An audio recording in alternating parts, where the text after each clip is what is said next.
Guys, may tunnel doon, oh. Papunta ng next station, Chungkon, oh. Yun yan. Nakikita yung building. Kasi nandito kasi ako sa immigration. Kitang-kita niya yung immigration niya. So, ganito na sa immigration ng Chungkon Ling. Pinakano yan. So, yun na yan.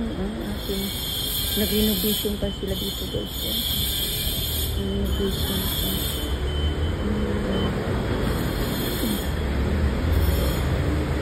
Ay, nasaan ka, my friend? Nasaan natin?